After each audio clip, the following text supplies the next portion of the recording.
Ada lagi kitab. A'udzubillahi minasyaitonirrajim. Bismillahirrahmanirrahim. Assalamualaikum warahmatullahi wabarakatuh. Kita dapat keberkatan dalam pengajian kita pada malam ini. Marilah kita mulakan dengan ummul kitab Al-Fatihah. A'udzubillahi minasyaitonirrajim. Bismillahirrahmanirrahim. Alhamdulillahi rabbil alamin. Arrahmanirrahim. Maliki yaumiddin. إياك نعبد وإياك نستعين اهدنا الصراط المستقيم صراط الذين أنعمت عليهم غير المغضوب عليهم ولا الضالين. الحمد لله رب العالمين والصلاة والسلام على أشرف المرسلين سيدنا محمد وعلى آله وصحبه أجمعين. سبحانك لا علم لنا إلا ما علمتنا إنك أنت العليم الحكيم ولا حول ولا قوة إلا بالله العلي العظيم. رب اشرح لي صدري ويسر لي أمري واحلل عقدة من لساني يفقه قولي. اللهم يسر ولا تعسر وتمم بالخير. رب زدنا علما وارزقنا fahma. Wa ba'd. Hormati Tuan Imam, pengurusi jabatan kuasa surau Ashabul Fadilah, Ashabul Sa'adah yang kasih lagi dirahmati sidang jemaah muslimin muslimat sekalian. Alhamdulillah, bersyukur pada Allah Ta'ala pada malam ini dengan izin dan nikmatnya dapat sama-sama kita berada dalam majlis pengajian kita pada membicarakan kitab Mutiara Tauhid Asas Aqidah. Dalam perbincangan kita yang lepas, kita telah membincangkan muqaddimah daripada kitab ini. Bab yang pertama berkaitan dengan uluhiyat, dan telah kita jelaskan berkaitan dengan perkara-perkara yang wajib bagi seorang mukallaf mengetahuinya, iaitulah 50 perkara. Perkara yang wajib bagi Allah, mustahil dan harus, serta yang wajib bagi Rasul, yang mustahil dan yang harus. Dan telah kita terangkan makna wajib bagi Allah, wajib bagi Rasul ini bukan wajib syarak, tapi maknanya wajib pada sudut akal, atau kalau kita terjemah dengan bahasa kita, perkara yang mesti ada pada Allah Ta'ala, yang mesti ada pada Rasul. Ini makna wajib bagi Allah. Begitu juga makna mustahil, perkara yang tidak boleh ada pada Allah, perkara yang tidak boleh ada pada Rasul, makna mustahil. Demikian juga makna harus, makna boleh menerima, makna boleh sahaja berlaku pada Allah Ta'ala, boleh sahaja berlaku kepada Rasul ataupun harus. Yang kesemua perkara ini ada 50 simpulan akidah. 41 berkaitan dengan Allah, 9 berkaitan dengan Rasul, 20 yang wajib bagi Allah, 20 mustahil, 1 yang harus, 41, 4 yang wajib bagi Rasul, 4 yang mustahil bagi Rasul, dan 1 yang harus bagi Rasul. 9, 41 campur 9, 50 simpulan akidah. Detailnya nanti kita akan bincangkan. Kemudian kita telah sebut berkaitan dengan bila kita kata wajib kepada sekalian mukallaf, siapakah dia mukallaf? Kita telah terangkan dengan detail takrif mukallaf, apa syarat-syaratnya, sama ada di sudut pengertian baligh, pengertian berakal, sampai dakwah, memiliki panca indera yang sempurna. Dan telah kita bincangkan juga bagaimana jika sekiranya kanak-kanak itu mati, anak-anak orang kafir mati, adakah dia masuk syurga ataupun masuk neraka? Telah kita bincangkan perbezaan di antara ahli sunnah dengan Mu'tazilah dalam perbahasan perkara ini, dan saya tidak berhajat untuk membahaskan perkara ini ataupun mengulang perkara ini. Juga dibahaskan berkaitan dengan ahlul fatrah, yakni orang yang berada di antara dua rasul. Misalnya golongan Arab zaman jahiliyah sebelum Rasulullah SAW dibangkitkan, seperti datuk Rasulullah SAW Abdul Muttalib, ayah Rasulullah Abdullah, ibu Rasulullah Aminah, yang mana mereka ini lahir ataupun berada zaman jahiliyah sebelum Nabi diangkat menjadi Rasul. Mana jumpa dengan Rasulullah, tapi Nabi masih kanak-kanak lagi, kerana Nabi diangkat menjadi Rasul saat berumur 40 tahun. Mereka ini didapati menyembah berhala, melakukan perkara-perkara yang dilarang oleh syarak. Bagaimanakah kesudahan mereka ini? Dan telah kita jawab, mereka itu adalah ahlul fatrah, maknanya mereka itu najun, selamat di hari akhirat. Dan kita sebut ada perbezaan di antara golongan ahli syurga, di antara najun dan faizun. Najun ialah mereka yang masuk syurga dengan sebab mereka itu bukan mukallaf. Mereka itu gila, mereka itu belum akil balik lagi, mereka itu tidak cukup syarat untuk dibebankan dengan taklif, maka mereka selamat di hari akhirat. Cuma satu lagi golongan, iaitu golongan faizun, yang mana mereka itu masuk syurga kerana mereka itu orang yang mentaati perintah Allah di kalangan mukallaf, dan syurga mereka itu lebih tinggi berbanding dengan syurga golongan najun. Dan kita telah bincangkan perkara ini insya-Allah. Hari ini kita bincang muka surat kedua berkaitan dengan hukum iman orang taklid. Kenapa saya ulang-ulang ni? Kerana akidah ni, kalau akidah ni dia benda tu dia bersambung-sambung. Ni kalau kita miss satu bahagian atau tak faham satu bahagian, terus kita pergi pada bahagian yang lain, bimbang-bimbang bawa salah faham. Salah faham dalam bab dak yang lain, mungkin kita kata tak apalah, batal semayang. Salah semayang, batal semayang. Habis apa nak buat batal semayang? Ulang semayang. Tapi kalau batal akidah, buat macam mana batal akidah? Nah, jadi mana perkara akidah ni benda besar. Tak, maknanya sebagai seorang mukallaf wajib kita mempelajarinya dengan cara yang betul. Baik. Muka surat yang kedua, hukum iman orang taklid. Apakah hukum iman orang taklid? Ini juga sebagai mukaddimah sebelum kita pergi lebih jauh berkaitan dengan perbahasan-perbahasan akidah. Apa makna taklid?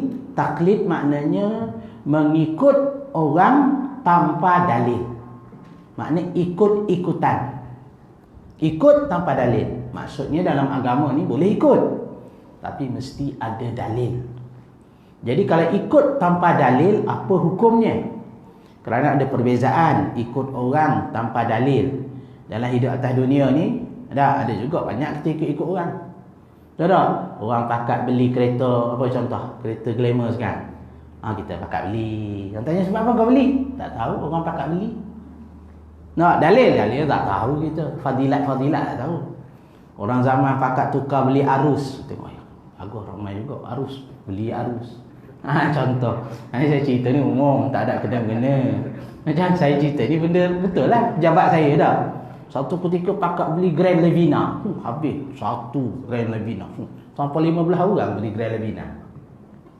Tak salah tanya macam apa beli Grand Levina. Nampak comel. Ikut ikut trend. Lepas tu pakat jual Grand Levina, beli arus pula. Satu. Lepas ni tak tahulah.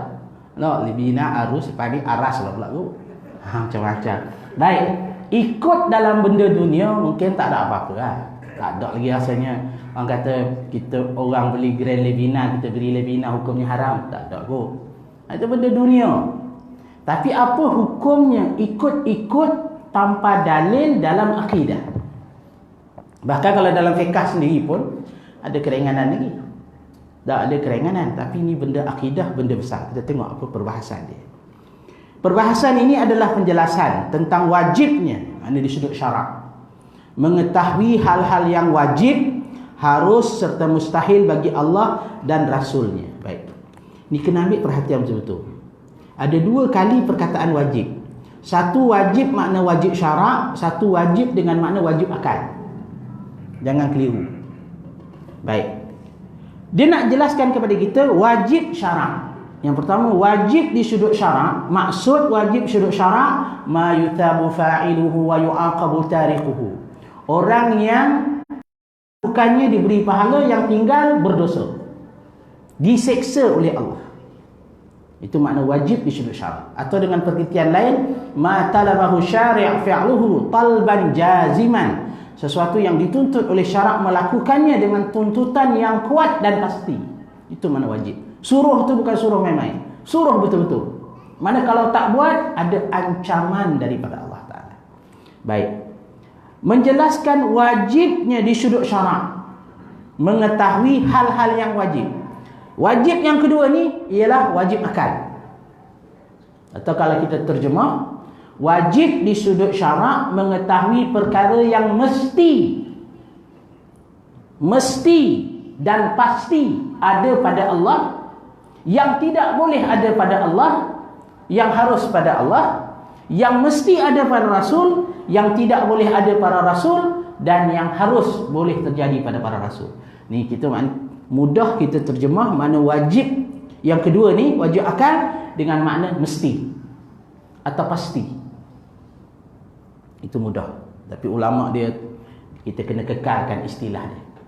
Sebab nanti kalau kita terjemah pula hukum, kita kata hukum akal terbahagi pada 3. Yang pertama pasti, takut keliru pula orang. Jadi kita kekalkan istilah dia, makna wajib, mustahil, harus. Itu hukum akal. Hukum syarak 5. Apa hukum syarak 5? Maknanya apa? Wajib, sunat, lagi harus, makruh, haram. 5. Ini hukum syarak. Nah, hukum syarak ada 5, hukum akal ada 3. Perbahasan berkaitan dengan perkara ini. Maknanya wajib diketahui berkaitan dengan ini. Ya, dengan lain perkataan, kalau orang tak tahu berkaitan dengan sifat wajib bagi Allah, mana hukumnya apa dia? Dosa. Itu paling ringan, hukum paling ringan. Orang tanya kepada kita lah, apa sifat-sifat wajib bagi Allah? Tak pasti ya. Nanti saya cek dulu. Atau satu soalan. Atau orang tanya kepada kita, Tuhan itu mendengar atau tidak? Dia itu mendengar lah. Kita kata, buktikan. Sebab yang dikatakan membebaskan kita daripada taklid, yang dikatakan kenal Tuhan dengan dalil. Itu makna dalil. Sebab tu kita kata kena faham sini. Fiqh beza dengan akidah. Orang kita hari ni buat fiqh gaduh pasal dalil. Betul tak? Ustaz ni sampul muka ni mana hadis? Dalam fiqh, dalil ni kerja mujtahidin. Ulama-ulama ustaz. Kita orang awam tak payah tahu dalil. Tahu dalil? Bagus. Tapi kita hari ni buat fiqh gaduh dalil. Ustaz ni mana? Ustaz buat-buat macam ni mana dalil ustaz? Tak payah, ikut saja. Tapi akidah tak boleh. Nampak beza antara fiqh. Fiqh kalau kita kata, anta ni kenapa pula anta asyhadu an la ilaha illallah, asyhadu anna Muhammadar Rasulullah. Mana hadis ni? Saya tak tahu, saya ikut ustaz buat. Sah tak sembahyang dia? Sah. Tak ada masalah. Tapi kalau akidah, adakah Tuhan itu berkata-kata? Ya, mana tak tahu? Ustaz cakap, dalil? Entah. Berat. Beza antara akidah dengan fiqh. Sebab tu bukanlah saya kata bab fiqh jangan cari dalil, tidak. Tapi orang kita hari ni terbalik kod. Bersungguh sangat bab fiqh cari dalil. Walhal kerja cari dalil ni orang khusus. Tak. Mana kita kalau para ustaz, orang yang nak mengajar fiqh, mungkin dia kena tahulah kok, supaya mudah. Kalau orang tanya, nak jawab. Tak kenapa mesti macam ni? Apa dalilnya? Tak? Itu pun kadang-kadang bagi kalau kita tidak mendalami, bimbang-bimbang juga kita tersalah. Tapi tak apa, bab fiqh benda ijtihad. Baik. Diterima atau tidak diterimanya iman orang taklid, iaitu mengambil pendapat orang lain tanpa mengetahui dalil, masih diperselisihkan para ulama. Baik, sekarang ni ulama berselisih pendapat. Iman orang taklid ni terima atau tidak? Berat iman tak terima. Semayang tak terima, berat juga. Tak?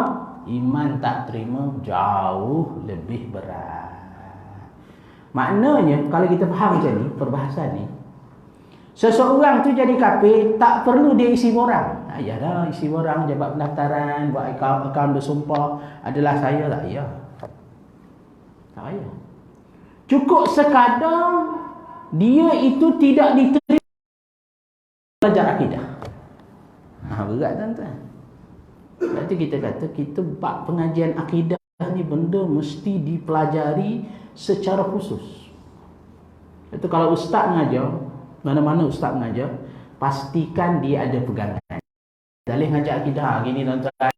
Ceramah umum tak boleh. Akidah mesti ada kitab. Tak, supaya jadi panduan. Ustaz ni dia punya manhaj dia tu jalan mana ni? Ni ahli sunnah mana ni? Ke Wahabi ni? Tengok pegangan dia, kitab. Tak, itu kitab jadi pegangan sebagai pengukur. Ya? Sebab tu dikatakan di sini, mengambil pendapat orang lain tanpa dalil, itu dikatakan taklid, ikut-ikut. Yang Allah Ta'ala sebut di dalam Al-Quranil Karim, Allah mencela manusia yang mana mereka itu mengikut orang lain tanpa dalil. Wa idza qila lahum ittabi'u ma anzalallah qalu bal nattabi'u aba'ana. Bila mana dikatakan kepada mereka ikutlah apa yang diturunkan oleh Allah dalam Quran, mereka menyatakan kami ikut mak bapak kami kata macam ni, kami ikut je. Quran cerita lain. Allah mencela golongan yang ikut-ikut, yang Allah Ta'ala kata awalau kana aba'uhum la yaqiluna syai'aw wa la yahtadun. Kamu ikut mak bapak kamu tak tahu, tak berakal, tidak mendapat hidayah, bagaimana mungkin kamu ikut? Sebab tu Allah Ta'ala menyifatkan mereka itu summum bukmun umyun fahum la yaqilun. Mereka itu pekak tuli, tidak berakal. Berarti kita benda akidah kena belajar. Jadi yang pertama kita belajar ini, mudah-mudahan dia jadi hujah kepada kita depan Allah. Kerana saya dah sebut sebelum ni, dalam banyak ilmu kita belajar, ilmu dunia, ilmu agama, sebutlah apa ilmu.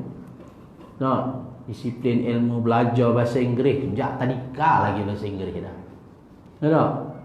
Sampai kita masuk universiti belajar lagi. Tak berhenti belajar bahasa Inggeris.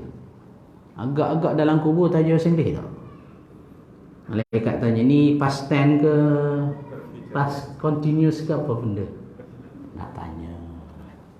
Kita belajar ilmu tajwid, kita belajar macam-macam. Agak-agak nanti soalan dalam kubur mungkin nak kita tanya, ikhfa hakiki bagi contoh. Ada tak soalan ikhfa hakiki? Bukan cerita ni nak meremehkan ilmu tajwid. Taklah, tidak sekali-kali. Semua ilmu penting, hatta ilmu dunia, bahasa Inggeris penting. Semua penting. Tapi tidak ada bandingannya berbanding dengan ilmu akidah, kerana ilmu akidah lah yang akan ditanya kepada kita di dalam kubur. Ini penentu hidup mati kita. Sebab tu kita kalau yang lain kita tak terang hati, sedihlah juga kita. Tapi tidak ada kerugian yang jauh lebih besar kalau kita tidak menguasai akidah. Ini akidah ni benda wajib.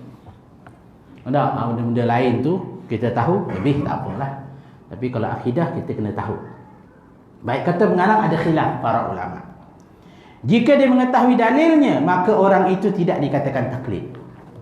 Kalau dia tahu dalil, orang itu tidak kata taklid. Dan hendaklah difahami, bila sebut dalil dalam akidah, bukan makna Quran hadis saja, bukan. Dalil dalam akidah termasuk dalil akal. Misalnya orang tanya kepada kita, adakah Tuhan itu wujud? Kita jawab, wujud. Mana yang kau tahu? Buktikan. Adakah kena cari ayat Quran? Tak payah. Dalil akal. Adanya Tuhan adalah adanya alam ini. Adanya alam ini maknanya alam yang sedemikian rupa, yang begitu luas. Mustahil akal menyatakan bahawa ia terjadi dengan sendirinya. Mesti ada pencipta. Maka segala alam ini termasuk diri kita adalah dalil adanya Tuhan, wujudnya Tuhan. Itu cukup. Itu makna dalil. Dalil bukan makna sebut ayat. Masuk dalam akidah ni dia dalil akal. Itu dalil dia dua. Satu dalil naqli, satu dalil akli. Naqli makna Quran hadis. Akidah umumnya dia banyak menggunakan dalil akal. Nanti mungkin orang tanya, mana boleh agama guna akal? Memang kita kena guna akal. Allah Ta'ala mengajar kepada kita dalam Quran, suruh kita menggunakan akal pada perkara-perkara yang diperintahkan. Ada juga benda yang tak boleh digunakan dalam agama, kita terima saja. Tapi maknanya dia nak bagi kepada kita rasional. Misalnya, sekelompok orang yang melihat hilal anak bulan, lalu salah seorang di antara mereka melihatnya terlebih dahulu, kemudian memberitahu peristiwa itu kepada kelompok orang itu. Jika orang-orang itu membenarkannya tanpa melihat dengan mata mereka, maka mereka dinamakan taklid. Namun jika orang melihat tersebut menunjukkan tanda-tandanya hingga mereka dapat melihatnya dengan mata kepala, maka tidak dinamakan taklid. Ini contoh taklid paling mudah. Tiap-tiap tahun kita puasa Ramadan dan raya. Kan ni saya tanya tuan-tuan, pasal apa kita puasa? Kita kata masuk Ramadan. Mana tahu? Mana tuan-tuan tahu bulan Ramadan dah masuk? Atau mana tahu esok raya? Tuan-tuan jawab, no, penyimpan mahu besar tu, kalender kuda. Zaman sekarang tak pandang sangat penyimpan tu. Tak, kita kalender kuda. Tu kalender kuda kata raya. Baik, sekarang ni itu nama dia apa dia? Taklid. Itu nama dia taklid. Patutnya esok raya tak raya, kita kena sahkan dengan tengok anak bulan. Betul tak? Tengok anak bulan. Baik, tapi dalam bab perkara yang berkaitan macam ni, agama membenarkannya. Lebih lagi yang tengok anak bulan tu siapa? Pihak berkuasa agama, yakni kerajaan. Siapa pula yang tengok tu? Ada penyanyi dangdut ke yang kata tu? Tak. Lo apa ni? Jawatan kuasa dia, para ulama. Ada mufti-mufti, termasuk juga pakar-pakar. Apa ni? Yang tengok tu apa? Astronomi ke apa? Orang jabatan ukur, apa nama? Kerajaan tu ada jabatan, tak silap saya jabatan ukur. Dia gunakan teropong apa semua tu. Tapi dia bagi pandangan, ni Tuan Syekh, nampak gaya anak bulan ni nampak. Okey, mufti kata, ya betul. Macam mana nampak? Oh, kita tak nampak. Telefon Teluk Kemang, nampak? Tak nampak. Telefon sana. Makna daripada banyak-banyak tempat tadi, cukup sekadar satu tempat tengok, kira sudah sah anak bulan kelihatan. Padahal kita tak nampak, Port-Dickson tak nampak. Tengok, yang nampak mana? Sarawak nampak. Misal sebagai contoh. Kita terpakai pada semua. Kita nampak tak? Kita tak nampak-nampak apa jerebu. Jadi maknanya kita taklid sahaja. Sah tak? Sah. Kenapa sah? Dia bukan perkara akidah. Akidah tak boleh. Nak ikut macam tu, akidah mesti diketahui secara pasti oleh setiap individu. Setiap individu dia kena tahu. Dia tak boleh akidah ni, saya wakil Ustaz Salahuddin je. Dia tak boleh gitu. Akidah dia tak boleh wakil. Tak. Ibadat, fiqh, kita wakil nak mengelakkan dosa. Hantar tak pergi solat jemaah? Lagi dah, banyak dah orang hantar masjid tu semayang. Lepas dah dia? Lepas lah ikut syarak. Betul dah. Maknanya dah ada wakil. Maknanya tuntutan fardu tadi telah gugur kepada dia apabila sekumpulan orang telah menunaikannya. Tapi akidah tak boleh macam tu. Yang tak ngaji sifat 20 ni tak faham-faham ni, bodoh, Ustaz Rahim faham dah. Tak jadi. Dia kena, setiap orang kena mengkaji dan mempelajarinya sekurang-kurangnya secara tafsir, secara umum, secara detail yang tidaklah begitu mendalam. Dah, ini ada perbahasan-perbahasan berkaitan dengan itu. Yang dimaksudkan dengan taklid adalah dalam ilmu tauhid, akidah, nampak? Sekalipun berkaitan dengan rasul-rasul. Kesimpulan tentang iman orang yang bertaklid ada 6 pendapat. Ada 6. Macam mana orang yang ikut-ikut dalam akidah ni? Tak, dia tak tahu, dia ikut saja.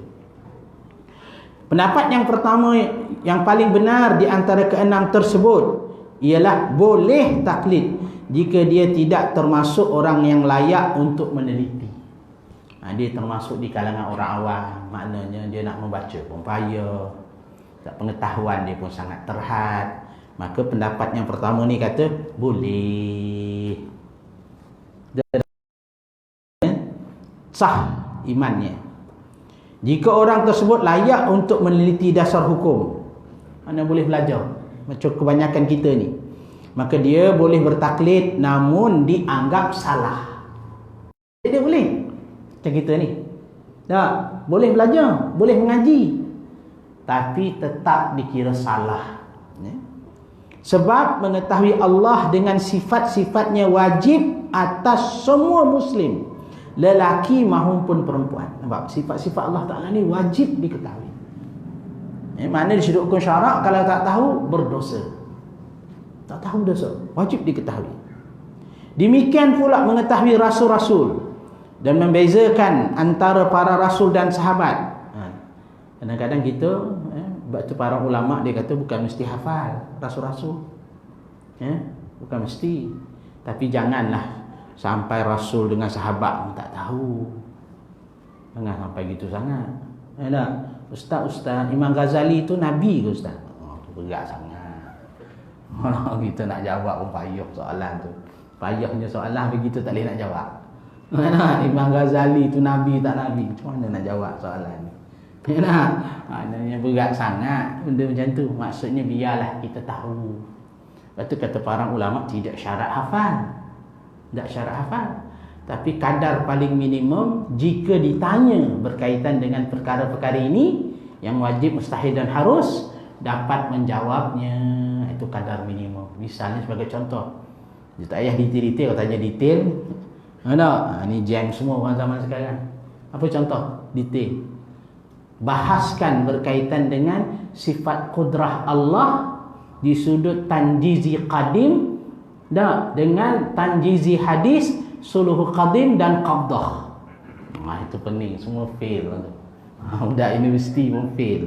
Makna perbahasan macam tu bukanlah benda tu susah sangat dah. Pada pandangan saya lah, dalam bab agama ni kita pun mengaji juga akademik, benda-benda yang lain.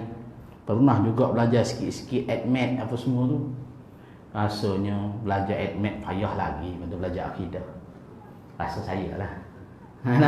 Akidah ni mudah je. Tuan-tuan baca di sini. Baca buku kita ni.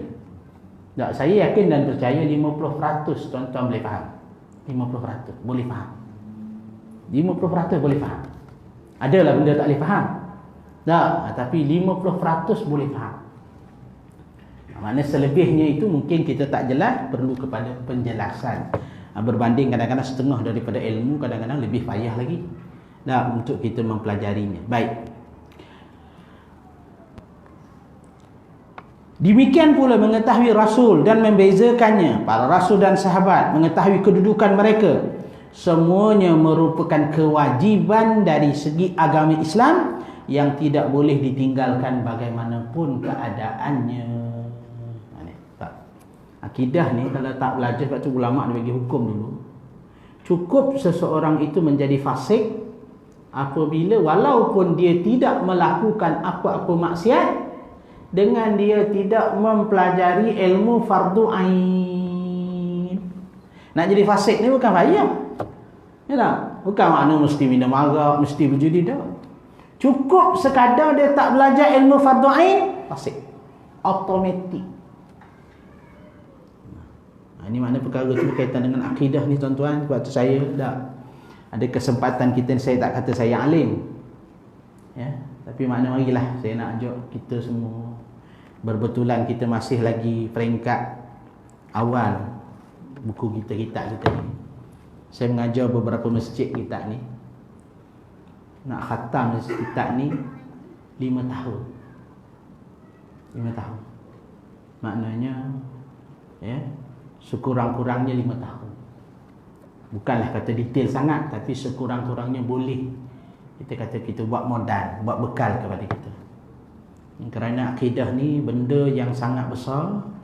Tak, jadi makna kita kena ambil kesempatan berkaitan dengan perkara macam tu, kerana kita masih lagi di peringkat awal. Kadang-kadang kalau kita masuk tengah, dah banyak sangat istilah, kadang-kadang tak faham. Jadi kita letih. Benda agama ni kadang-kadang kena kuat mujahadah untuk perkara itu. Baik. Maknanya wajib di sudut syarak, tak boleh ditinggalkan berkaitan dengan perkara itu. Syekh Al-Yusi masih kecil, ada dua orang wanita bercakap di depannya. Lalu keduanya tentang dosa. Wanita pertama terus menyatakan Allah akan mengampunkan dosa. Aku dah menyatakan Allah akan mengampunkan dosa-dosa kita jika dia memberi taufik kepada orang yang diciptakannya juga. Orang yang mengatakan demikian, perkataan ini sangat banyak. Ini contoh-contoh kadang-kadang dalam bab akidah. Ada jenis perkataan-perkataan manusia, dia cakap sesuatu dengan mudah-mudah dalam bab agama. Itu kadang-kadang kalau kita lihat orang akhir zaman ni, ya, tak kena gaya dalam bab berkaitan dengan akidah pun dia buat lawak lagi, buat jenaka. Padahal membuat lawak jenaka dengan tujuan untuk istihza agama ni, perkara itu hukumnya sangat berat dalam hukum syarak. Bahkan dia termasuk dalam perkara-perkara yang merosakkan akidah. Sebab itu kan dia bagi contoh di sini, contoh-contoh perkataan. Mana jangan mudah-mudah kita kata Tuhan akan mengampunkan dosa kita. Tuhan akan mengampunkan dosa kita jika dia memberi taufik kepada apa yang diciptakan. Ini perbahasan berkaitan dengan taufik, berkaitan dengan hidayah. Ini bagi contoh saja. Sebahagian ada orang yang beranggapan bahawa para sahabat itu Nabi. Nampak? Ini keliru. Kadang-kadang dari sudut tahu nama Nabi, dia keliru antara Nabi dengan sahabat. Wahai sahabat tak wajib kita tahu, cuma sekadar keutamaan. Tapi para Nabi perkara yang wajib kita ketahui. Kerana para Nabi bukan banyak. Yang para ulama menetapkannya, yang disepakati semuanya adalah 25 orang Nabi dan Rasul. Maknanya 25 orang Nabi dan Rasul ni wajib diketahui. Dengan maksud mengetahui sekira-kira jika ditanya kepada kita nama-nama Nabi ini, maka tidak syak dan ragu lagi kita mengatakan orang itu adalah Nabi. Nabi Ayub, adakah dia seorang Nabi? Ya, Nabi. Zulkifli, adakah dia seorang Nabi? Kita fikir Zulkifli. Mana tak tahu, tak pastilah. Mana kalau tak pasti maknanya tak sempurna lah keimanan kita kepada Rasul. Kerana yang disuruh kita tu bukan banyak, bukan 2,500, bukan 25,000, hanya setakat 25 orang. Hanya sebanyak pemain bola. Tak satu tim bola. Maknanya mudah sangat sepatutnya perkara macam ni. Keyakinan seperti ini mengkafirkan. Nampak? Mana tak tahu nama Nabi, keliru dengan sahabat. Keyakinan seperti ini boleh mengkafirkan. Di antaranya ada yang mengingkari hari kebangkitan. Misalnya Imam As-Subki membenarkan iman orang taklid. Ini Imam As-Subki, salah seorang ulama dalam bab yang terkenal dalam mazhab Syafi'i, dia membenarkan berkaitan dengan iman taklid. Ini pendapat yang ringan lah, membenarkan iman taklid dengan syarat orang yang bertaklid itu memutuskan kebenaran perkataan orang yang dijadikan tempat bertaklid dengan keputusan yang kuat. Artinya seandainya orang yang dijadikan tempat bertaklid itu kembali, nescaya dia tidak akan kembali, maka imannya sudah cukup. Orang tanya, kau percaya tak benda macam ni? Percaya. Mana kau tahu? Tok guru bagi tahu. Ikut macam tu. Dalil dia tak tahu. Mana kita kata nak keluar daripada taklid mesti tahu dalil. Dan jika tidak demikian, maka imannya tidak dianggap cukup.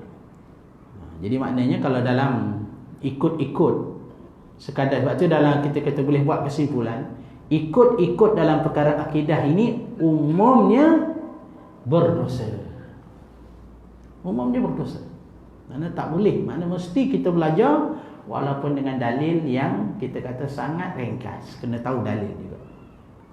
Hukum-hukum duniawi berlaku atasnya. Dia boleh menikahkan, dijadikan imam salat, binatang yang sembelihnya boleh dimakan dan boleh dimakamkan di perkuburan kaum muslimin. Ini syarat orang Islam. Mana kalau orang dengan bahasa mudah, kalau dia akidah dia betul, akidah dia betul, akidah dia diterima, iman dia diterima, maka dia boleh mendapat hukum-hukum duniawi bagi orang Islam. Apa hukum duniawi? Mana dia boleh menikahkan, Ya, dia boleh jadi wali, menikahkan anak dia, atau dia boleh jadi tok kadi, menikahkan. Dia boleh jadi imam sembahyang. Kerana syarat yang paling besar daripada seseorang itu jadi imam, mesti orang Islam lah. Jadi bagaimana mungkin orang jadi imam kalau akidah tak betul? Tak. Macam mana akidah tak betul? Akidah mesti betul. Ya. Binatang yang disembelih boleh dimakan. Sembelihannya itu dikira sah. Jadi dengan bahasa mudah, syarat sah sembelihan, selain daripada syarat-syarat bab berkaitan dengan sembelihan, yang kita tahu syaratnya mestilah disembelih oleh orang Islam atau ahli kitab. Ahli kitab sah sembelihan dia. Orang Islam yang rosak akidah tak sah sembelihan dia. Ahli kitab tu jelas tak? Tak, orang Yahudi sembelih sah. Ya. Ahli kitab. Tapi makna orang Islam yang rosak akidah dia tak boleh, tak sah. Cuma kita tak sampailah kita tanya. Tak, perkara macam tu. Yang ni cuma dia nak sekadar kepada kita perkara-perkara yang besar, implikasi dia besar. Boleh dimakamkan, yakni dikuburkan di atas kuburan kaum muslimin. Kalau semua benda ni kita nak test macam ni, payahlah. Betul tak? Okey, siapa nak nikahkan anak, buat test akidah dulu. Okey, anak nak nikah ya? Tuan nak nikahkan anak, okey? Jawab 50 soalan. Buat senarai, ayah jawab. Tengok fail. Jadi masuk tuition dulu lah. Masuk tuition dia pergi lelah akidah dulu. Itu baru betul. Betul tak? Tapi maknanya tak sampai macam tu. Tapi kalau ikut sepatutnya begitulah. Sepatutnya begitu. Akidah kita mesti disahkan. Sama juga tuan-tuan, apa saja benda. Sama juga bab sembahyang. Bab sembahyang. Ya, zaman sekarang ni alhamdulillah banyak kadang-kadang program dah kita buat. Ya, buat di surau-surau. Antaranya buat tahsinus salah, memperelokkan sembahyang. Kerana kadang-kadang setengah daripada kaum muslimin, sembahyang yang dibuat hari ini adalah modal yang dia belajar masa sekolah rendah. Jadi kita ni bila kita dah dewasa ni, sepatutnya kita pernah memperdengarkan bacaan Fatihah kita dan bacaan-bacaan wajib dalam sembahyang kepada seorang yang kita kata boleh mengesahkan, ustaz ataupun tuan imam, sahkan. Betul dah ustaz saya baca ni, tahiyat ni betul tak? Ni. Kerana bimbang-bimbang kita belajar masa sekolah budak-budak dulu, memang betul kita mengajar budak-budak. Apalah budak mengajar salah sikit-sikit. Macam kita selalu kita mengajar sekolah rendah. Tak, mengajar adalah salah sikit-sikit, tapi dalam hati kita tak apalah. Nanti harap-harap nanti di sekolah menengah repair lah dia. Kita kata gitu. Nah, bila dia sekolah menengah, ustaz mengajar boleh juga. Tapi ustaz sekolah menengah kata tak apalah, nanti dia masuk universiti belajar lagi lah. Nah, jadi tapi kadang-kadang orang ini dia tak belajar, tak berkesempatan. Sebab tu kita kalau elok kadang-kadang di setengah masjid dia buat program-program pengukuhan sembahyang dan seumpama. Tujuan kerana sembahyang kita ni benda besar. Banyak tuan-tuan pengalaman-pengalaman dengan ahli masyarakat. Jadi kampung-kampung kadang-kadang kita buat kes-kes macam ni. Ini sekadar berkongsi. Setengah daripada ahli masyarakat kadang-kadang dia tak pandai baca Quran, tapi bacaan Quran dia secara hafalan. Secara hafalan. Dok, dia baca seorang makcik itulah sekadar berkongsi lah. Dia kata, walam yakul lahu kukuwan ahad. Dia baca. Dia kata, Haji, tak betul ni, Haji. Ya ke ustaz? Saya baca dah lama dah macam ni lah ustaz. Makna dia tak pandai baca Quran, tapi dia hafal. Tak, mana puluh tahun saya baca kukuan. Kukuan ni kuku adalah. Kufuan ahad. Itu contoh-contoh. Maknanya dia ya mudah-mudahan Tuhan ampunkan dosa dia. Mudah-mudahan. Masa saya pergi umrah 2-3 kali kadang-kadang kajian juga kita Melayu ni, muka-muka Cina ni kan, tu imam tu suka panggil. Dia suruh kita tasmik Fatihah, suruh baca kan. Baca ayat. Kita pun dia dah panggil pergi dengar. Ya, tengok orang Malaysia, alhamdulillah yang sepanjang saya pergi tu, tengok orang Malaysia, orang Indonesia, kebanyakannya dengan bahasa mudah sahlah bacaan. Sah. Tapi kadang-kadang sedih-sedih tuan-tuan, tengok orang Kazakhstan, orang daripada India. Bukan kita tujuan tu, mungkin kebetulan. Tapi kebetulan tak kebetulan, daripada ramai-ramai tu tengok banyak fail. Fatihah pun fail. Mana dalam bahasa mudah tidak sah Fatihah. Jangan tuan-tuan, sampai pergi haji, pergi umrah, Fatihah tak betul. Tak, mudah-mudahan Tuhan ampunlah dia. Mudah-mudahan. Tapi kena faham Fatihah ni, makna belajar lainlah kita kata belajar baca Quran 30 juzuk, itu cerita lain. Ni Fatihah modal kita. Pengalaman saya mengajar mu'allaf Fatihah. Ada seorang doktor, ya, bangsa India. Dia berkenan nak kahwin dengan student kita, doktor juga, ya. Jadi nak kahwin, dia kata saya nak nikah, tapi bapak saya beritahu, ni boyfriend saya ni jangan balik Malaysia dan nikah melainkan pandai semayang. Oh, hebat ayah dia. Selagi mana tak pandai semayang, ayah tak terima jadi menantu. Dia orang India betul lah. Tak, tapi doktor pakar, orang cerdik. Belajar semayang dengan saya seminggu ya tuan-tuan. Seminggu belajar. Dia tak belajar lah abata tu, hafal lah. Bacaan Fatihahnya dengan tahiyatnya, perlakuan perbuatan, seminggu je. Sempurna, tapi sekurang-kurangnya bunyilah Fatihah tu ada bunyi, tahiyat tu ada bunyi. Dengan harapan kita kata lepas ni dia ngaji lah pula. Tapi kalau itu dia buat modal sampai sudah, dah sah lah. Maknanya nanti kalau dia balik nak nikah, Pak Mentua test, baca tahiyat, lepaslah dia. Boleh. Maksudnya agama ni bukan susah. Bukan susah. Kadang-kadang kita selalu mengatakan agama susah. Padahal kita kata nak sembahyang ni, rukun qauli dia takbir. No, ada agak-agak orang yang baru masuk Islam tak boleh takbir. Padahal dalam kitab kata, kalau tak boleh takbir, Allahu Akbar tak boleh, cakap bahasa sendiri pun tak apa. Allah Maha Besar, bisa contohlah. Tapi sepanjang saya jumpa orang masuk Islam, tak boleh sebut Allahu Akbar. Ada? Tak ada, semua boleh. Padahal dalam kitab kata kalau tak boleh sangat, sebut bahasa yang dia boleh.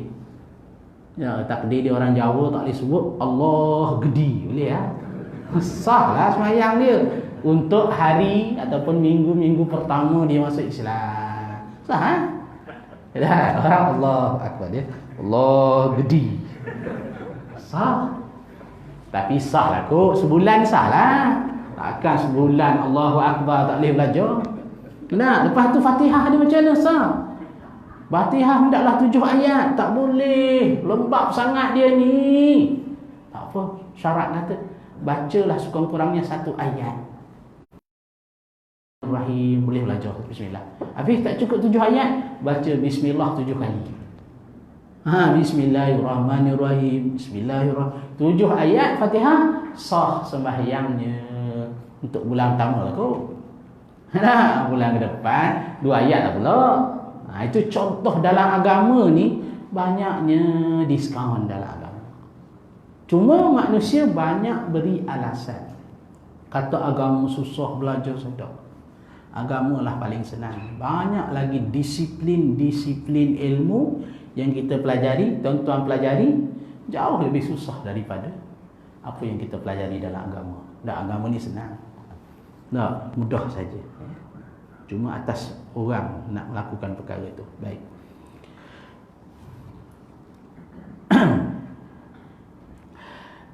Demikian pula halnya berhubung dengan hukum-hukum akhir. Jika dia masuk neraka, maka tidak kekal dalam neraka, akhirnya tempat kembali dalam syurga. Nampak tuan-tuan? Maknanya takdirnya orang tak belajar akidah sampai dia ni akidah dia tidak diterima. Cuma kata pengarang pun begitu kerana dia ada tauhid. Dah, takdir dia masuk neraka, dia tetap juga masuk syurga nanti. Sebab apa masuk neraka? Sebab akidah tak betul, sebab tak mengaji akidah. Dia tak sebut sebab hal lain. Ini cerita perbahasan akidah. Dengan maksud akidah mestilah dipelajari dengan betul. Dengan lain perkataan, sehingga mengeluarkan kita daripada taklid, orang yang ikut-ikut. Dia termasuk orang yang beriman. Nampak? Orang yang tak belajar akidah, tahu sikit-sikit, masih lagi beriman, namun bersalah kerana tidak melakukan penelitian jika dia layak dan memiliki syarat melakukan penelitian. Macam kita lah. Kita ni layak boleh membaca. Kita boleh membaca. Ya tak? So Ustaz Rahim mengajar tak apa nak faham, tengok kat YouTube. Cari ustaz yang lain pula. Kitab ni payah, cari kitab lebih mudah. Makna zaman sekarang ni dengan bahasa yang lain, tidak ada alasan untuk orang tidak menguasai ilmu. Zaman dulu betul tuan-tuan, boleh terima zaman dulu. Zaman dulu mungkin kerana kepayahan orang mengajar, kita nak belajar mesti jumpa guru. Zaman sekarang ni kalau nak menambah ilmu, banyak jalan. Tak? Kita belajar dengan seorang ustaz dah boleh faham dah sikit. Nak lebih detail lagi, tak? Mungkin kita buka lah koleksi-koleksi ceramah yang banyak di luar sana tu. Sebagai menambah pengetahuan kita, memperkukuhkan kefahaman dia, maka lebih mudah. Ya? Ini semua berlaku kepada orang yang taklid dengan niat yang kuat. Adapun taklid yang ragu-ragu, maka imannya tidak sah menurut sepakatan ulama. Baik. Sekarang ni taklid, ya, walau macam mana pun kata para ulama, hukumnya berdosa. Sebab dia berdosa paling tidak kerana kecuaian dia dalam belajar. Sebab tu dalam agama, kita belajar ilmu ni, dia jadi lesen besar. Hujah kita depan Allah. Hujah kita depan Allah. Itu dalam syarak kita belajar, kesilapan orang yang belajar, syarak maafkan. Macam kita lah, takdir kita ada niat nak belajar akidah, masih ada benda belum faham. Takdir, Allah cabut nyawa kita dulu. Malaikat tanya, bahaskan berkaitan dengan sifat 20. Kata, malaikat tak sempat lah, aku baru belajar sampai bab 5, ustaz mati dah. Ada jawapan tak? Ada jawapan depan Allah Ta'ala. Itu jawapan dia. Di sudut syarak. Maknanya kita belajar, mudah-mudahan Allah beri kefahaman kepada kita, mudah-mudahan dengan itu juga jadi hujah depan Allah. Itu dalam agama ni ada kelebihan kaitan dengan perkara macam tu. Jadi dia ringkaskan kepada kita di sini, taklid adalah merupakan perkara yang tak boleh dilakukan. Maknanya kalau orang buat taklid juga ada syarat-syarat yang sangat ketat. Sebab tu dia kata dalam banyak kes orang yang bertaklid ini, walaupun masih lagi dianggap Islam, tetapi dia berdosa depan Allah kerana kecuaian dia. Jadi zaman sekarang ni pula dengan segala kemudahan yang kita ada, sepatutnya kita ambil peluang lah berkaitan dengan perkara macam tu. Perbahasan berikutnya ialah mengenal Allah. Sikit lagi, ya. Ma'rifatullah. Para ulama berbeza pendapat tentang apa yang mula-mula wajib atas setiap orang mukallaf. Apakah perkara yang mula-mula wajib atas setiap orang mukallaf? Kewajipan yang pertama, menurut pendapat yang paling kuat, ialah ma'rifatullah. Pendapat yang paling kuat yang menyatakan yang pertama sekali ialah mengenal Allah. Jadi kita kata mengenal Allah ni apa dia? Ni kitab akidah lah. Nak kenal Allah Ta'ala. Itu perkara yang mula-mula wajib kita belajar. Lepas tu dalam hukum syarak, bab ibadat ni datang yang kedua selepas daripada akidah. Bab yang kedua.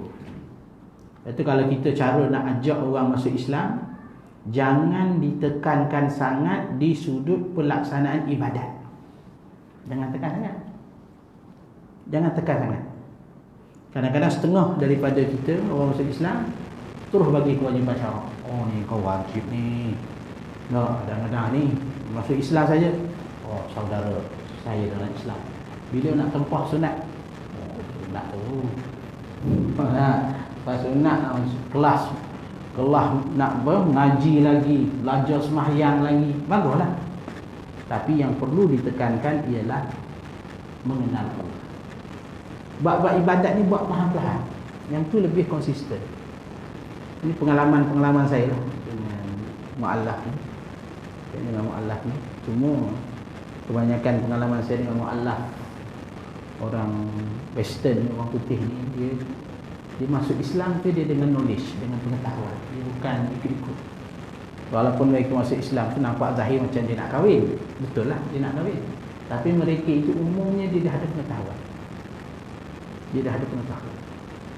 Itu pengalaman saya mengajar beberapa orang mu'alaf dalam masuk Islam ni, belajar. Mula-mula saya kata belajar kita ada kelas akidah, seminggu sekali belajar kelas akidah. Kemudian suruh dia sembahyang. Sembahyang mula-mula saya kata buat perlakuan dia. Perlakuan buat. Dan buat satu waktu je. Buat macam mana? Satu waktu je. Maghrib dia buat. Nah, sampai dia tanya, "Ustaz, bila saya nak buat sembahyang yang kedua?" Sampai dia tanya gitu. Tak buat waktu sampailah, tak sampai 6 bulan telah sempurna sembahyangnya dan boleh membaca Quran. Nah, ini kadang-kadang punca setengah daripada kita sangat excited nak berdakwah. Ada satu kes masa saya di Ireland, ada seorang masuk Islam. Lepas dia masuk Islam, dia lari. Lepas tu dia jumpa saya.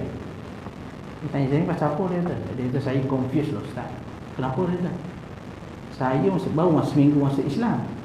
Dia untuk imam masjid. Itu masjid lah. Tapi tu imam tu terus ajak saya pergi haji. Sebab tu imam tu ejen haji. Jadi kawan kita ni lari ya dia. Dia kata macam mana nak pergi Mekah ni? Nak baru seminggu masuk Islam suruh register pergi haji. Allahu Akbar. Lari dia. Nak takut dia. Macam mana nak pergi haji ni? Dia tak apa pun tak tahu. Ini contoh kesilapan kadang-kadang kita dalam bakal macam tu. Sedangkan kita orang Islam pun buat semua. Dia tak, kita kadang-kadang nak ajak kawan-kawan kita yang dah jauh, yang hanya pengalaman kita orang Islam pun ada juga yang macam mu'alaf dengan maksud di sudut penghayatan. Kadang-kadang banyak sangat jauh buat pengakuan pada kita, saya ni minum, saya ni main perempuan, saya ni buat apa semua. Saya kata ginilah, kita tengok masalah dia kronik sangat. Kerana kalau penyakit dia 3 sikit sangat, penyakit dia 5-6. Dah lah berzina dengan bini orang pula, jadi apa, anak ikan lah, macam-macam penyakit dia ni. Kata macam-macam ni, kita nak bela dia tu payah sangat. Saya kata ginilah, mula-mula ni jaga semayang dulu. Semayang dulu jaga. Cuba semayang dulu. Sebab kita yakin dan percaya dia nak selesaikan masalah dia tu payah sangat. Sebab kait dengan perempuan ni semua dia buat. Betul tak? Ada orang bela dia. Lepas tu main dengan bosia dia juga. Banyak sangat penyakit dia tu. Saya kata mula-mula semayang dulu. Jaga semayang dulu. Buat semayang. Tahu tak semayang? Dia dah tahu semayang. Dia memang pernah semayang. Jadi buat permulaan nak tinggalkan maksiat ni banyak sangat. Saya kata tak apalah, buat semayang dulu. Ini satu perjuangan besar. Kalau kita suruh tinggalkan semua dalam waktu yang singkat, tentulah satu kesukaran pada seseorang itu. Kerana ini proses kita kata nak jadi baik. Sebab tu orang yang jadi baik dengan terkejut, dia akan jadi jahat dengan terkejut juga. Kita ni tak boleh, dia kena mesti dengan kefahaman secara beransur-ansur. Baik, yang pertama wajib mengenal Allah Ta'ala. Menurut pendapat yang terkuat mengatakan bahawa ma'rifatullah, maknanya dengan perkataan belajar ilmu akidah paling utama. Maksudnya mengetahui sifat-sifat Allah, semua hukum-hukum ketuhanan, bukan mengetahui zat dan hakikatnya, kerana tidak ada yang mengetahui zat dan sifatnya kecuali Dia. Apa dia kata kenal Allah? Kenal Allah Ta'ala ini ialah mengenal sifat-sifat Allah, bukan mengenal zat Allah. Kerana kita tidak boleh mengetahui zat Allah. Apa makna zat Allah? Ini istilah dalam akidah. Baik. Ulama-ulama akidah nak memberi kefahaman kepada kita. Dia kata Allah Ta'ala itu ada zat, Allah Ta'ala itu ada sifat. Zat dan sifat. Apa dia zat? Kalau manusia ni zat. Zat ni zat. Batang tubuh. Tapi bagi Allah, kerana Allah bukan jisim, Allah bukan jirim, Allah bukan pepejal, bukan cecair, bukan gas, maka untuk membezakannya dengan makhluk, Allah dipanggil zat. Kita ni zat juga, tapi dia tak panggil zat. Yang ni dipanggil jirim atau jisim. Dah, itu. Kemudian Allah ada sifat. Kita pun ada sifat, tapi biasanya pada kita dipanggil arad dalam istilah. Sifat juga, tapi makna arad, makna istilah yang lain, nak membezakan di antara Allah Ta'ala dengan makhluk. Baik. Kata pengarang, kita belajar akidah ni bukan nak mengetahui hakikat zat. Hakikat zat ni, zat. Kalau zat cawan ni, apa dia? Licin, keras, bersinar-sinar, boleh sebutlah apa-apa sifat. Allah Ta'ala bukan macam itu. Habis kalau bukan macam tu, macam mana Ustaz? Tak ada macam mana. Ketidakmampuan kita mengungkapkan zat Allah, tanda kita faham. Al-ajzu an darkil idraki idraku. Ketidakmampuan kita menanggapi hakikat zat Allah, tanda kita faham. Kalau orang tanya, Allah macam mana? Allah itu besar macam makhluk. Itu semua tak betul. Jadi kita tanda kita kenal Allah, kita tidak tahu hakikat zat Allah. Jadi maknanya sebab tu dia kata, ya, la ya'riful qadim illa al-qadim. Tiadalah yang mengenal dengan sebenar-benar zat yang qadim itu melainkan Allah. Sebab macam mana tuan-tuan kita nak? Sebab tu kita ni punca kita kata kadang-kadang jadi keliru. Apabila kita cuba menerapkan undang-undang makhluk pada Allah, menerapkan undang-undang makhluk pada Allah. Apa undang-undang makhluk? Makhluk mesti ada tempat. Makhluk mesti ada tempat. Atas, bawah, depan, belakang, kiri, kanan. Allah tidak bertempat. Macam mana kita nak fikir Allah tak bertempat? Pening kita nak fikir. Memang pening lah. Itu jawapannya. Ustaz Ali tak boleh digest lah Ustaz Allah tak bertempat. Tak ada faham. Kalau anda boleh digest, mana anda tak faham? Bagaimana kita mungkin menanggapi Allah tidak bergerak dan tidak diam? Undang-undang makhluk ni dia dua. Makhluk ni sama ada dia bergerak atau diam. Tunjukkan saya makhluk bergerak dan diam. Cawan diam. Diam ni kena faham istilah dia, kena sebut istilah saintifik lah. Pegun. Istilah fizik dikata pegun. Faham pegun? Diam. Diam ni nanti tuan ingat tak bercakap. Diam tu maksudnya statik. Pegun. Istilah kalau belajar fizik tahulah. Pegun.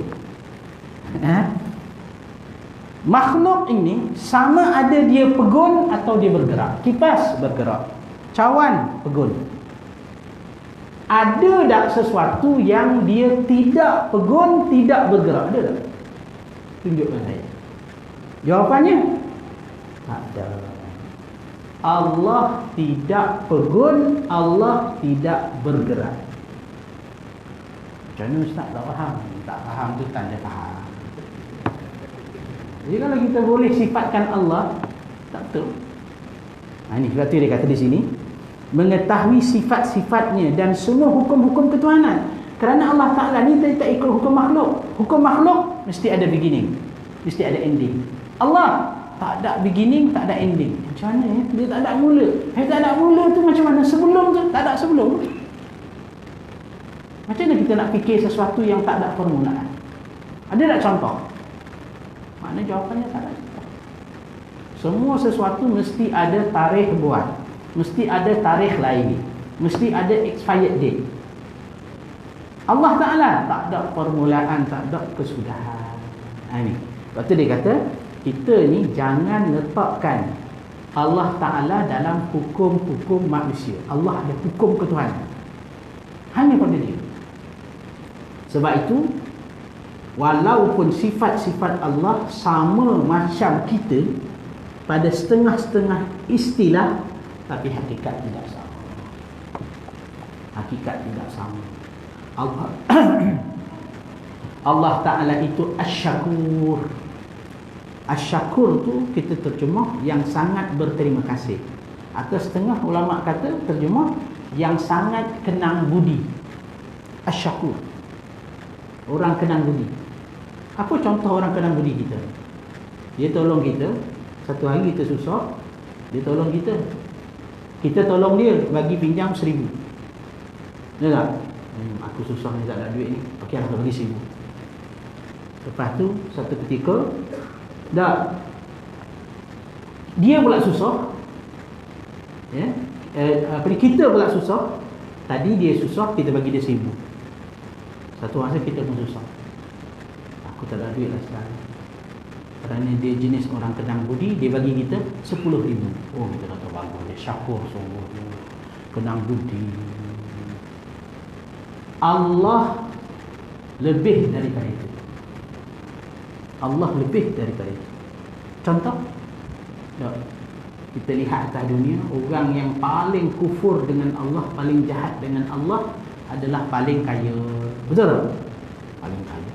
Lagi sembah berhala, lagi sihat walafiat, lagi kaya. Jadi maknanya apa dia? Allah Ta'ala ini sifatnya Asy-Syakur, sifatnya sabur, sangat-sangat sabar. Kita ni sabar. Sebab tu kita sabar. Sebab kita tak ada power, nak lawan takut. Allah Ta'ala, walaupun orang engkar kepada dia, kufur dengan dia, dia tidak segera menyiksa hamba-Nya. Sangat-sangat sabar kalau kita terjemah. Tapi terjemahan yang lebih tepat, tidak segera menyiksa hamba-Nya di atas kemaksiatan yang dilakukan. Ini kita kata antara sifat-sifat Allah Ta'ala. Maksudnya mengetahui sifat-sifatnya, bukan mengetahui zat dan hakikatnya, kerana tiada yang mengetahui zat dan sifatnya kecuali Allah, kecuali dia. Seperti saya katakan tadi, macam mana mungkin kita nak mendapati satu zat yang bukan pepejal, bukan cecair, bukan gas. Kita belajar di sudut sains dah, living thing ni mesti 3 je, dia tak ada yang keempat. Jadi macam mana kita nak menanggapi kita macam tu? Setiap benda mesti bergerak atau dia diam, pegun. Macam mana Allah Ta'ala tidak bergerak, tidak pegun? Mana? Kerana Allah Ta'ala ni dia tidak tertakluk kepada undang-undang makhluk, undang-undang Allah. Dalam satu hadis, kita habiskan hadis ni, Rasulullah SAW bersabda, tafakkaru fil khalq wa la tafakkaru fil khaliq fa innahu la tuhitu bihil fikrah. Berfikirlah tentang makhluk, jangan kamu memikirkan zat Allah Ta'ala, sang pencipta, sebab Allah tidak dapat dijangkaui fikiran. Zat Allah Ta'ala ni tidak dapat dijangkaui fikiran kita. Lepas tu kadang-kadang orang yang tak belajar akidah, kadang-kadang dia boleh rosak di sudut kefahaman dia. Kenapa orang Islam ni susah? Kena inaya, Israel naya dia. Kenapa Tuhan dia? Orang tak belajar akidah tu.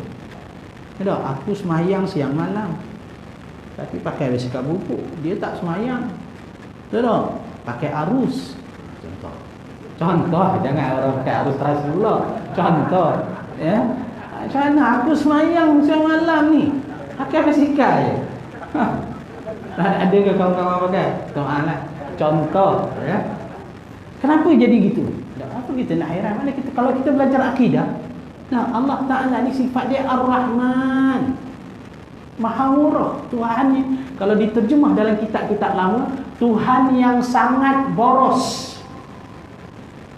Ar-Rahman tu diterjemahkan Tuhan yang sangat boros. Kita kata boros? Mana tak boros? Semayang sikit bagi syurga. Pandang ke tuan-tuan? Pandang ke kita? Buat kerja sikit syurga. Subhanallah, satu batang pokok dalam syurga. Ada orang boleh buat gitu? Kalau kerajaan buat gitu, bankrupt kerajaan.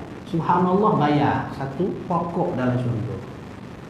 Ini maknanya murahnya Allah pada kita. Tak. Ketika kita kata murahnya Allah, kita ibadat pada Allah 70 tahun, 80 tahun, Allah balas kepada kita syurga yang kekal abadi selama-lama. Betapa murahnya Allah ada kita. Kita kata buat juga tak. Itu mana berfikir pada makhluk, jangan berfikir pada zat Allah Ta'ala. Dalam hadis yang lain disebut innallaha tajaba 'anil basair kama tajaba 'anil absar. Sesungguhnya Allah zatnya itu terhindar daripada mata hati untuk kita menanggapinya sebagaimana zatnya itu terhindar daripada pemandangan. Ini yang kita kadang susah nak faham. Bila kita kata nanti di atas dunia, di hari akhirat, di antara kemuncak nikmat mukmin melihat Allah. Kita melihat Allah. Tapi melihat Allah tidak berpihak. Allah tidak di depan, Allah tidak di atas, tidak di bawah, tidak kiri, tidak kanan. Tapi melihat Allah macam mana? Boleh tak tuan-tuan bayang melihat sesuatu tidak berpihak? Saya lihat lampu, lampu itu di depan saya, di atas. Betul? Saya melihat Haji kiri saya. Kita melihat Allah tidak atas, tidak bawah, tidak kiri, tidak kanan. Macam mana? Saya tak faham lah Ustaz. Itu tanda faham. Kerana Allah tidak tertakluk kepada undang-undang makhluk. Punca orang jadi sesat, bab yang berkaitan dengan Allah di undang-undang makhluk diterapkan pada Allah. Dia jadi penyelewengan. Wallahu a'lam, insya-Allah nanti kita sambung perbahasan lagi. Masih lagi bab dalam ma'rifatullah ya, yang berkaitan, dan kita sambung perbahasan-perbahasan berkaitan ini. Ada nak tanya ke? Ya. Kita akhiri dengan tasbih kafarah dan suratul Bismillah. Ila allazina amanu wa 'amilus salihati wa tawasaw bil haqqi wa tawasaw bis sabr. اللهم افتح بيننا وبين قومنا بالحق وأنت خير الفاتحين برحمتك يا أرحم الراحمين والحمد لله رب العالمين. السلام عليكم.